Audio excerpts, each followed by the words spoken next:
ഇവര് ശരിയായ അല്ല അങ്ങനെ പിന്നെ ഞങ്ങൾ അവിടുന്ന് ഭക്ഷണം കഴിച്ച നമ്മുടെ പാലത്തിന്റെ അപ്പുറത്തുള്ള തട്ടുകട ഉണ്ടല്ലോ, വടവൃത്തില്ല, ജസ്റ്റ് അതിന്റെ അപ്പുറത്ത്. അപ്പൊ അവിടുന്ന് ഭക്ഷണം കഴിച്ച് വരുമ്പം പോലീസുകാരൻ കൈ കാണിച്ചപ്പോൾ ഞാൻ വണ്ടി ഒതുക്കിയിട്ട് ഞാൻ എന്താന്ന് ചോദിച്ചു. അപ്പം ഇങ്ങനെ ലൈറ്റ് കൊണ്ട് എന്നോട് ഇങ്ങനെ ഇറങ്ങാൻ പറഞ്ഞു. ഞാൻ ഇറങ്ങി. ഞങ്ങൾ ബോർഡൊക്കെ വെച്ചിട്ടുള്ള വണ്ടി. അപ്പം വാഹന പരിശോധന നടത്താനുള്ള അവകാശം അവർക്കുണ്ടല്ലോ, അതിൻ്റെ സ്വാതന്ത്ര്യം അവർക്കുണ്ട്. ഞങ്ങൾ പൂർണ്ണമായി സഹകരിച്ചു. ഞങ്ങൾ പുറത്തിറങ്ങി. അപ്പം എന്നോട് പറഞ്ഞു ഡിക്കി തുറക്കുമെന്ന് പറഞ്ഞു.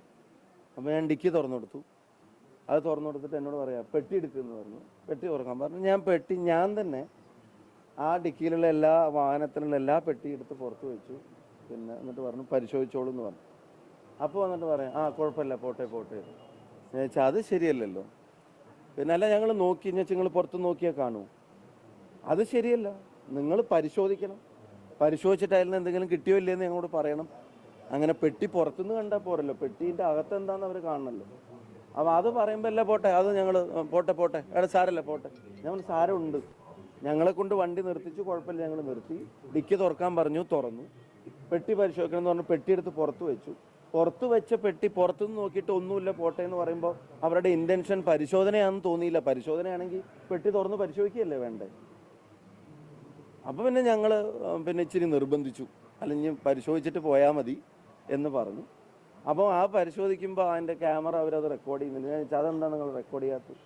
ഞങ്ങൾ ഇറങ്ങുമ്പോൾ നിങ്ങൾ ചെയ്തു, ഞങ്ങൾ പെട്ടിയെടുത്ത് പുറത്ത് വെക്കുമ്പോൾ നിങ്ങൾ ചെയ്തു, തുറന്ന് പരിശോധിക്കുമ്പോൾ എന്താ നിങ്ങൾ റെക്കോർഡ് ചെയ്യാത്തത്? അപ്പോൾ ഞാൻ ആ ക്യാമറ പിടിച്ച് കുട്ടിയോട് പറഞ്ഞു, മോനെ ഇതൊക്കെ അതിനകത്തൊന്ന് റെക്കോർഡ് ചെയ്ത് ഇതൊന്ന് കാണട്ടെ, ഇതിൻ്റെ ഉള്ളിൽ നിന്ന് എന്താ കിട്ടിയെന്ന് കാണട്ടെ എന്ന് പറഞ്ഞു. അപ്പോൾ അവർ പെട്ടി തുറക്കാൻ അവർക്കൊരു മടി. ഞാൻ പറഞ്ഞു അത് പറ്റില്ല, പരിശോധിച്ചിട്ട് പോയാൽ മതി എന്ന് ഞങ്ങളും പറഞ്ഞു. കാരണം ഇനി അത് പരിശോധിക്കാതെ പോയാൽ പിന്നെ നമ്മളുമായിട്ട് സഹകരിച്ചില്ല എന്നാണല്ലോ പറയുക. അപ്പോൾ പരിശോധിച്ചിട്ട് അത് റെക്കോർഡ് ചെയ്യാൻ പറഞ്ഞു. അവിടെയുള്ള ആരൊക്കെയോ വീഡിയോ എടുക്കുന്നുണ്ടായിരുന്നു. അപ്പോൾ ലാസ്റ്റ് ഞാൻ ചോദിച്ചു ഇതിന് എന്തെങ്കിലും കിട്ടിയോ എന്ന് ചോദിച്ചു. അപ്പോഴും പോട്ടെ എന്ന് പറഞ്ഞു. ഞാൻ പറഞ്ഞു പോവല്ലേ, ഇതിന് എന്തെങ്കിലും കിട്ടിയോ, നിങ്ങൾക്ക് പെട്ടി പരിശോധിച്ചിട്ട് എന്തെങ്കിലും കിട്ടിയോ എന്ന് ചോദിച്ചു. ഇല്ല, കിട്ടിയിട്ടില്ല എന്ന് പറഞ്ഞു. ഞങ്ങൾ പൂർണ്ണമായും ആ പരിശോധനയായിട്ട് സഹകരിച്ചിട്ടുണ്ട്.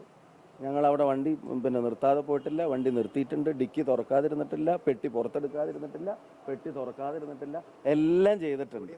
ഒരു ചോദ്യം ചോദിച്ചു, ഇതുവഴി ഒരുപാട് വാഹനങ്ങൾ മറ്റ് രാഷ്ട്രീയ പ്രസ്ഥാനങ്ങളുടെ നേതാക്കന്മാരുടെ കടന്നു പോകുന്നുണ്ട്, അവരുടെ ആരുടെയെങ്കിലും നിങ്ങൾ പരിശോധിച്ചോ? അതൊക്കെ ഞങ്ങൾ പരിശോധിക്കുന്നുണ്ട്. പക്ഷേ ഇതുവരെ ഒരാളുടെയും പരിശോധിച്ചതായിട്ട് ഞങ്ങൾ അറിഞ്ഞിട്ടില്ല.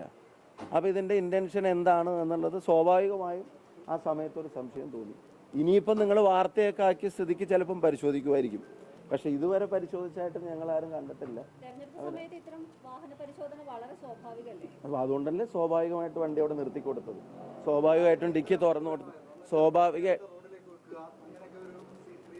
എൻ്റെ പൊന്നാളി, അത് വെച്ചിട്ടില്ലെങ്കിൽ പിന്നെ അതിൻ്റെ ഉള്ളിൽ പെട്ടി വെക്കാൻ മടിച്ചു എന്നല്ലേ നിങ്ങൾ പറയാ. പെട്ടി പുറത്തേക്ക് എടുത്തില്ല, ഡിക്കി മാത്രം തുറന്നു.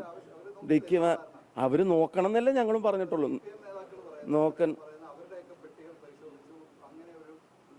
അവിടെ ഒരു ജനപ്രതിനിധിയുടെയും പെട്ടി അവർ പരിശോധിച്ചിട്ട് ആ പോലീസുകാരോട് തന്നെ ഞങ്ങൾ ചോദിച്ചു, നിങ്ങൾ ആരെങ്കിലും പരിശോധിച്ചിട്ടുണ്ട്? അപ്പോൾ അവർ പറഞ്ഞ് ഇനി പരിശോധിക്കുക എന്നുള്ളതാണ്.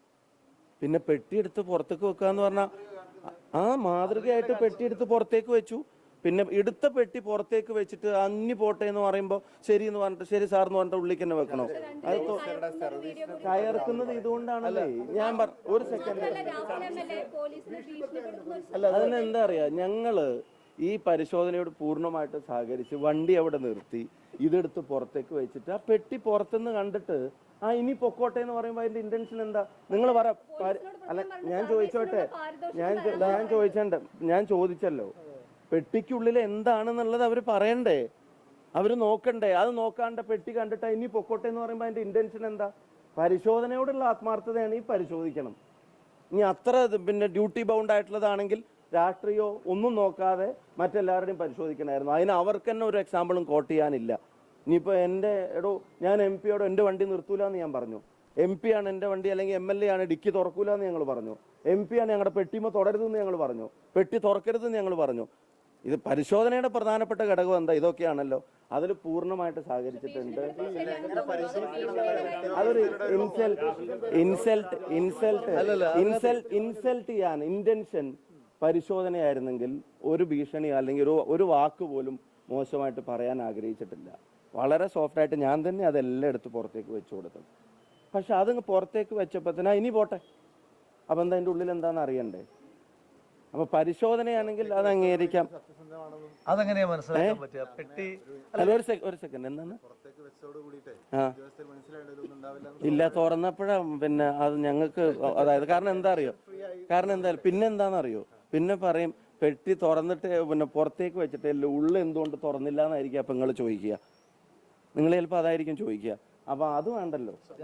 എന്നിട്ട് ലാസ്റ്റ് ചോദിച്ചു,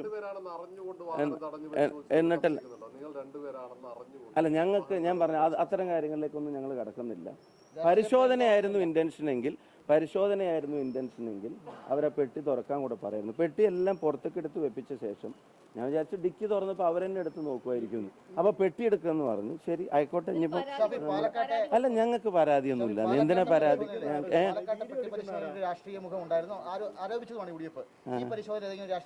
ഞാൻ പറഞ്ഞില്ല, ഞങ്ങൾ അതിലേക്കൊന്നും കടക്കുന്നില്ല.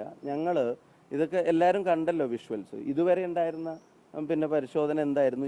ഇപ്പം മുതലെങ്കിലും പരിശോധിക്കട്ടെ. അതിലൊന്നും ഞങ്ങൾക്ക് പരാതിയില്ല. ഞങ്ങൾ ഇനിയുള്ള ഒരു സെക്കൻഡ്, ഇനിയുള്ള എല്ലാ പരിശോധനകളും ഒരു സെക്കൻഡ് ഞങ്ങളിതൊന്ന് പറഞ്ഞോട്ടെ. എന്തൊരു തിരക്കാ. ഞങ്ങൾ എല്ലാ പരിശോധനകളെയും സ്വാഗതം ചെയ്യുന്നു. എല്ലാത്തിനും ഞങ്ങൾ സഹകരിക്കുന്നുണ്ട്. ജനങ്ങളോട് ഇപ്പോൾ നിങ്ങൾ പരാതി ഉണ്ടോ അതുണ്ടോ എന്നൊക്കെ ചോദിച്ചു. ജനങ്ങളോട് പറയാൻ വേറെയും കുറേ കാര്യങ്ങളുണ്ട്. ആ കാര്യങ്ങൾ പറയും. 7 ലക്ഷം ക്ഷേമനിധി പിന്നെ പെൻഷൻകാരുടെ ആനുകൂല്യങ്ങൾ കുറേ കാലമായിട്ട് പലതായിട്ട് തടഞ്ഞു വെച്ചിട്ടുണ്ട്. വിരമിക്കൽ ആനുകൂല്യം കൊടുത്തിട്ട് 7 വർഷമായി എന്നാണ് പറയുന്നത്. 3 ലക്ഷത്തിലധികം ആളുകളുടെ, അതിൽ ചിലർ മരിച്ചു പോയിട്ടുണ്ടെന്ന് വരെ പറയുന്നു. ഇന്ന് നിങ്ങൾ ചില മാധ്യമങ്ങൾ പുറത്തുവിട്ട കണക്കുകളാണ്. നിർമ്മാണ തൊഴിലാളികളുടെ ക്ഷേമനിധികൾ 16 മാസമായിട്ട് കുടിശ്ശികയാണെന്ന് പറയുന്നു. അതുപോലെ തന്നെ ചൂരൽമലയിൽ കാർഷിക സഹകരണ ബാങ്ക് UDFന്റെ ഭരണസമിതി ഉള്ളപ്പോൾ പിന്നെ മുന്നോട്ട് വെച്ച വായ്പ എഴുതി തള്ളൽ, അതിന് രജിസ്ട്രാർ അനുമതി കൊടുക്കാതെ അത് തിരിച്ചയച്ചു എന്ന് പറയുന്നു. കുറേ ജനകീയ പ്രശ്നങ്ങൾ ഈ പിന്നെ നിലമ്പൂരിൽ തുടർന്നും ചർച്ചയാവേണ്ടതുണ്ട്. ഞങ്ങളുടെ ഫോക്കസ് അതിലൊക്കെ ആയിരിക്കും.